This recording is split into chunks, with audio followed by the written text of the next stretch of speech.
What's up, guys? It is Thursday, July 9th, and welcome to another episode of the Moy Diaz Combat Pubcast. We are a few hours away from UFC 329 press conference, where the first time in about 5 years, the Mac is going to be back at on a podium with a microphone for the first time in all those years. So looking forward to that. Everyone's in Vegas now. Weigh-ins will be tomorrow, so I'm going to keep my eye on that. Less than 24 hours away from boarding my flight to Las Vegas. I will be in Vegas for the weekend for the UFC 329, so I am excited. I mean, I got to be honest, I almost forgot it was this weekend. Work being super crazy, and then everything going wrong with the World Cup, which France beat Morocco today 2-0. But, the World Cup's kind of taken over my hometown here in Arlington. We've had multiple games at the Cowboy Stadium. So it's been a whirlwind here locally for the past 2 weeks since the World Cup started. But we have the huge fight. Connor McGregor is back, and the sport is always better when Connor is in the mix. I have to say, though, man, the buzz doesn't feel like it used to. I mean, don't get me wrong. Everyone's hyping up and getting ready for this fight, but it just doesn't feel like a McGregor fight week. Maybe it's just because he hasn't been around, and the past week or so, he started to do interviews, and then the press conference today, I think, is going to explode, and we're going to finally feel that electricity that we're used to feeling when it's a Conor McGregor fight week. So, but when he did his interview on the Ariel Helwani show, he did say he was trying to stay under the radar, keep things quiet. He's really focused on this fight, and he wants to make a statement in his comeback fight versus Max Plus Holloway, which I think is going to be super difficult, man. I mean, I love McGregor as much as anyone, but he's going to have his hands full with Max Plus Holloway, especially with Max coming off the loss to Charles Oliveira for the BMF title. He's going to be looking to get back, and Max usually does well coming off of a loss, which isn't many, but he will be back, and he's going to try to make a statement as well. It's a big fight against the biggest name in UFC history and MMA history, which is Conor McGregor. So Max is the favorite at -210 right now. Conor is the underdog. And, man, Conor is saying all the right things. He's saying everything that the fans want us to, that we want to hear from the Mac, right? So it's hard because you don't want to bet against Conor McGregor, but it's been 5 years. They're at 170 pounds, which Conor's more familiar with at 170 because he had the 2 fights with Diaz, and then this fight's going to be at 170. Max has never fought above 155, even though Max is a big guy, and I thought he looked great at 155 when he won the BMF title against Justin Gaethje. He looked great against Dustin Poirier in his retirement fight. Not so good against Charles, but I think, and I saw him speaking about it, that whole BMF, the beginning, the inception of the BMF belt with Nate Diaz versus Jorge Masvidal. And then as it got passed on, to Justin Gaethje, and then Justin Gaethje to Max Holloway. Those 3 names right there, those are fighters, man, that go in there to fight. Masvidal, Gaethje, Max Holloway, those guys, what you're going to get when you watch those guys fight, and they are stand-up fights. They're not afraid to go toe-to-toe. And so I've mentioned this before. Charles Oliveira I don't look at him as a BMF in my eyes as far as that style of fighting, which the belt was created around. And Max Holloway said, but at the end of the day, it's still a fight. Charles got the job done. I could have done better. And it is what it is. As Max always puts so perfectly, it is what it is. But, he's going to be hungry. And he's got a guy in Conor McGregor who he's not going to have to worry about grappling. Conor's going to want a spectacular knockout, right? It's Conor McGregor. He's going to come back. He wants to not just win, but he wants to win it in style, vintage McGregor style, straight left hand, down the pipe, uppercuts, and looking for a knockout. So this is going to be hard, man. I really wish Conor McGregor would have came back to anyone else other than Max Holloway, because then I could be all in on Conor. Just be on the train, the Conor McGregor bandwagon. but it's going to be a difficult fight for him against Max Holloway because McGregor has the tools and he has the power and the experience at 170. All the questions we have about Max is, he's never fought at 170. Is his chin still there? Because he's been dropped in his last three, I believe, because Dustin dropped him.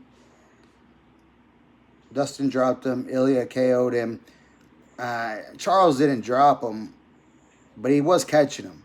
He caught him a few times before he initiated the grappling. So I think a lot of that, especially with the Ilya knockout, had a lot to do with him going up to 55 and then going back down to 45. So the first time he fought Dustin Poirier for the interim title, he kind of just walked in as a blown-up featherweight.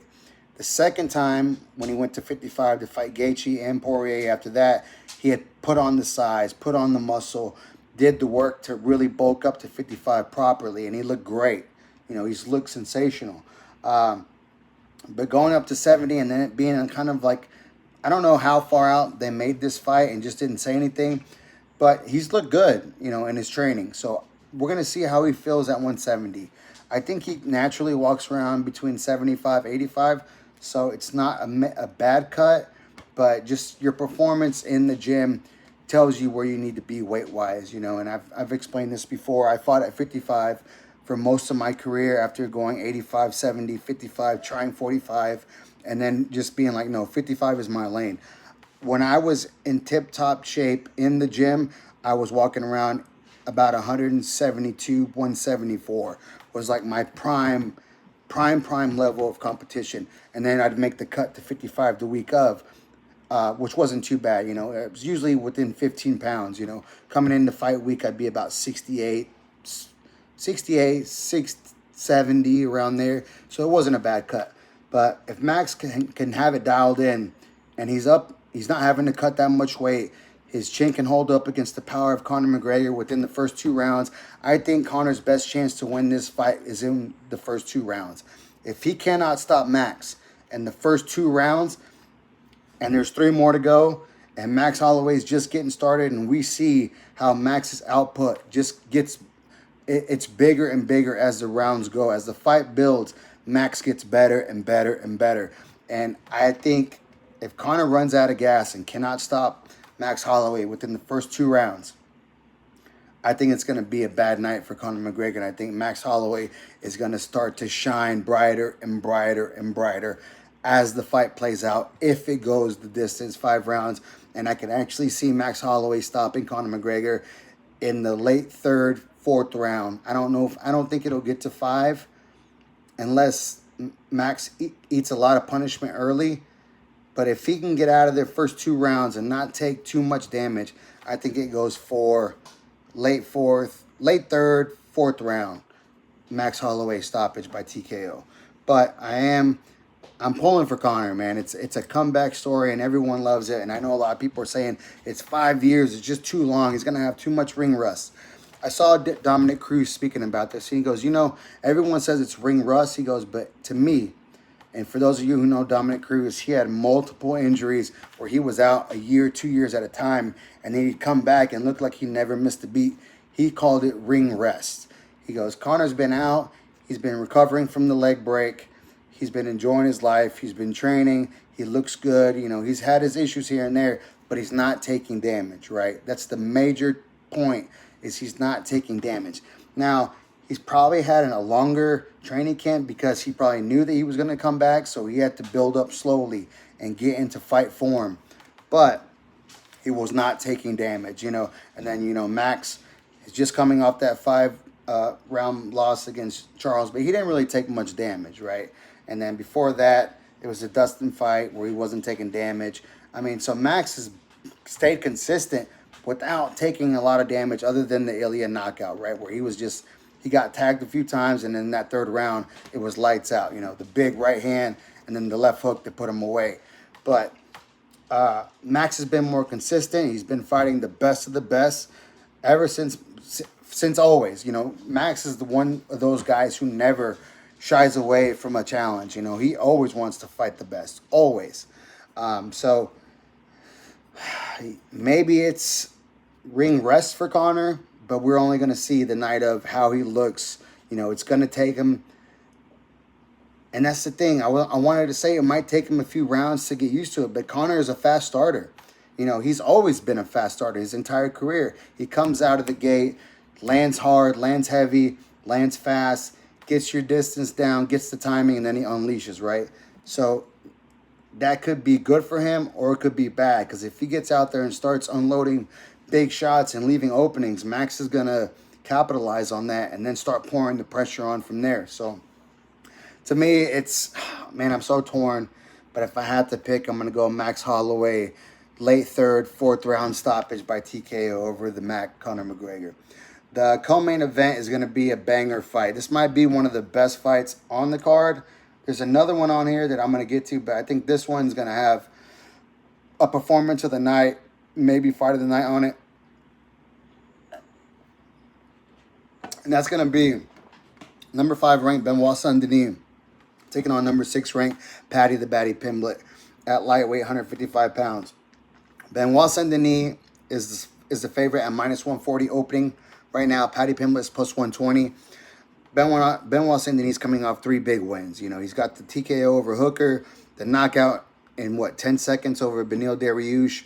He beat Mauricio Hufi, and then he was coming off he's got, his last 3 have been great, but I don't think he's lost since the Moicano fight. Because, before that he beat Prepelic, and then he had lost to Moicano in their fight.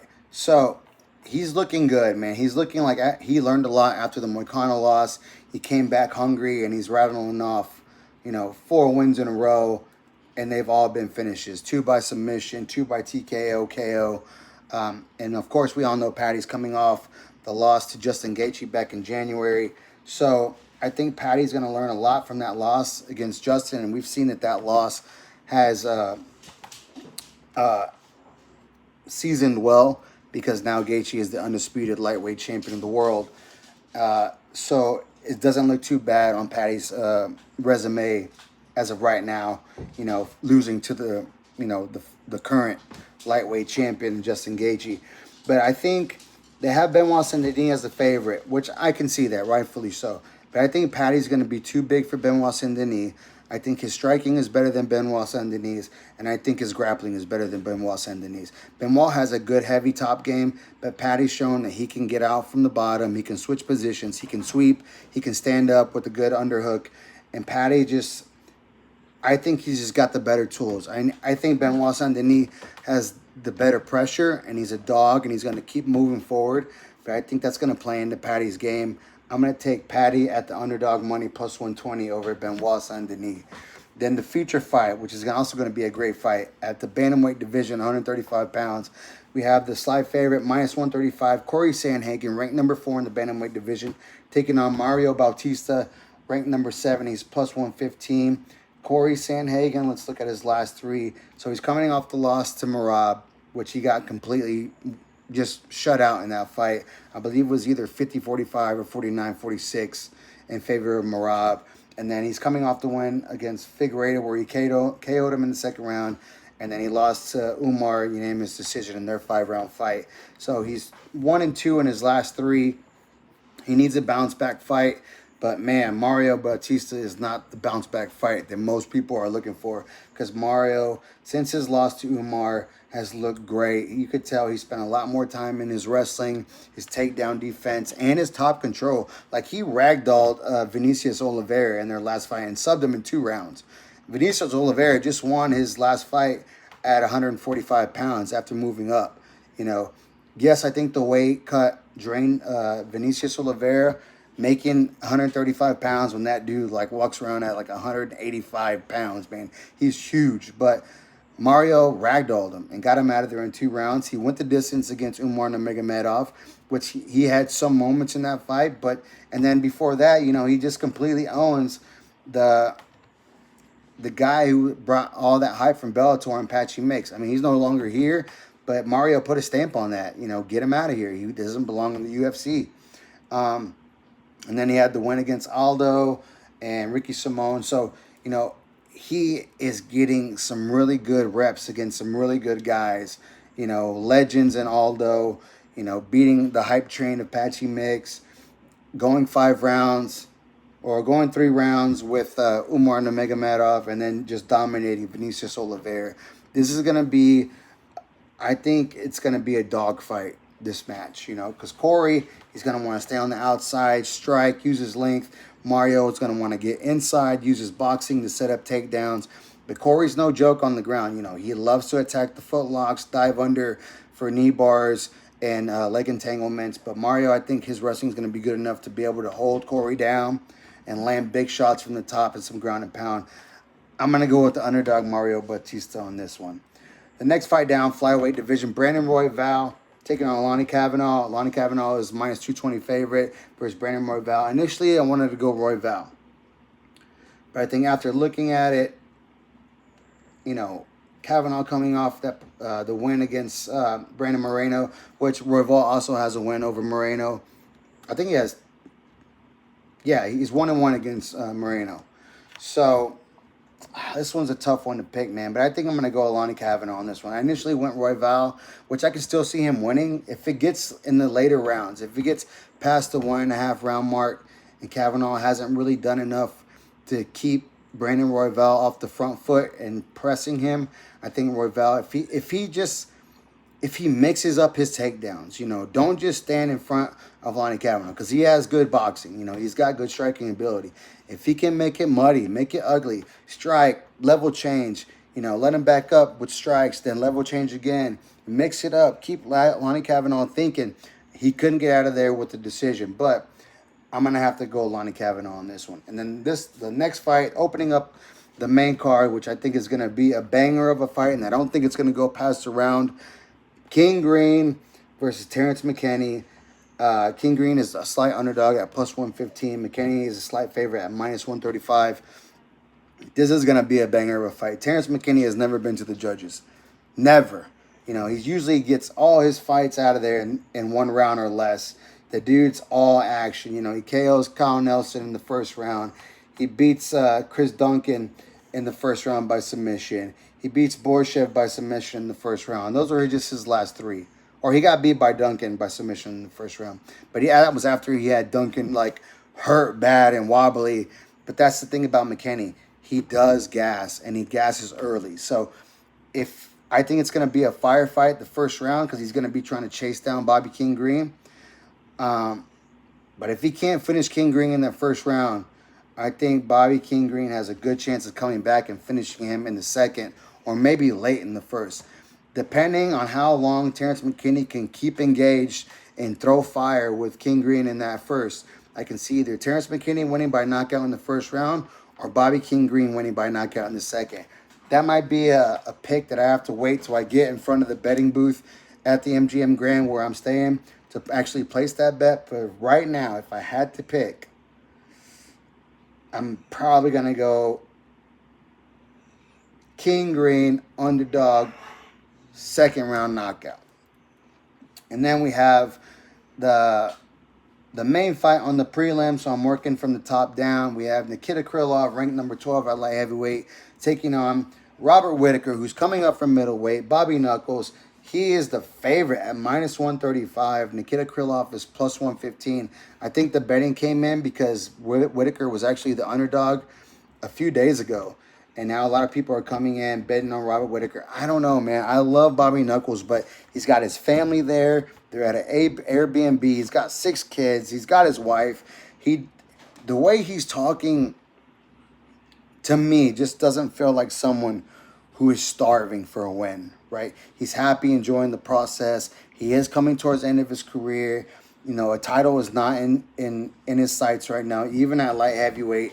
I don't think even this win puts him in the title contention picture.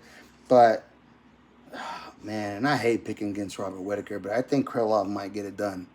It's a new weight class for Bobby Knuckles, and Krylov is coming off a big victory himself, actually, over Bukowskis. It's a KO in the 3rd round. I know he's coming off 2 losses before that, and I've always thought he was kind of chinny. Unless Bobby Knuckles can get inside and land big shots early or find his way to that chin, I think Krylov might get the win. He's going to bring a size difference. Robert Whitaker's not a small guy, but he's not as tall as these light heavyweights. I really want to go Robert Whitaker. You know what I'm gonna say? I'm gonna keep my pick with Bobby Knuckles, man. I was gonna take Krylov because he's the underdog, but I'm gonna stay with my pick that I took him when he was plus money. I'm gonna stay with Bobby Knuckles on this one for the win, possibly a second round TKO or a submission. And then the next fight down, we have the man who's making his debut, Gable Stevenson, former gold medalist. I mean, he's taking on Elisha Ellison. He's minus 2,500, Gable Stevenson. Elisha Ellison is plus 1,100. This is the biggest, widest betting spread on the entire card. You got to go Gable Stevenson, man. I'd probably take the under around, because if anything, if he gets the takedown, I don't think Elisha Ellison's going to be able to get back up from underneath Gable Stevenson. And Gable Stevenson is just going to land brutal ground and pound. I mean, you got to remember, he trains with John Jones. He's like John Jones' protege. And no one lands better ground and pound than John Jones. When he gets you down, he opens and unleashes hellacious elbows and strikes from the top. And Gable Stevenson is learning from him. I'm taking Gable Stevenson and the under by knockout. The next fight down, Cody Garbrandt versus Adrian Yanez. I just think Cody Garbrandt, he hasn't looked great. He won his last fight, but I believe it was after 2 points were taken away for Zhang Long. Yeah, for Zhang Long. He got beat by 41-year-old Johnny Barcelos, and he got beat by the former flyweight champion in Davison Figueiredo. So I just don't think he has that dog in him anymore. And I'm going to pick Adrian Yanez. I mean, Adrian Yanez is a minus 425 favorite. Cody Garbrandt is plus 325. I'm going to go Adrian Yanez and probably go Adrian Yanez by knockout or submission, first or second round. And then the opening bout on the prelims is Luke Riley taking on Kai Kamaka III. I really like Luke Riley. He did look that great in his last couple outings. I'm going to go with Kai Kamaka III on this one at plus 220. It's probably a shot in the dark for betting, but I like Kai Kamaka III, Hawaiian warrior, very proud. I mean, that name itself, Kai Kamaka, you can't get any more Hawaiian than that. I'm going to take him to upset Luke Riley. I might get it wrong, but Kai Kamaka III over Luke Riley. And then the early prelims, we have, man, this is a stacked card. We have Tracy Cortez, ranked number 8 against Wang Kong. They're both even money right now, minus 110. I'm going to go Tracy Cortez just because she's my boo. And then I think Damian Pinas versus Cesar Almeida at the middleweight division. Pinas is minus 240. Almeida's plus 195. I believe this is Almeida's fourth fight in the UFC.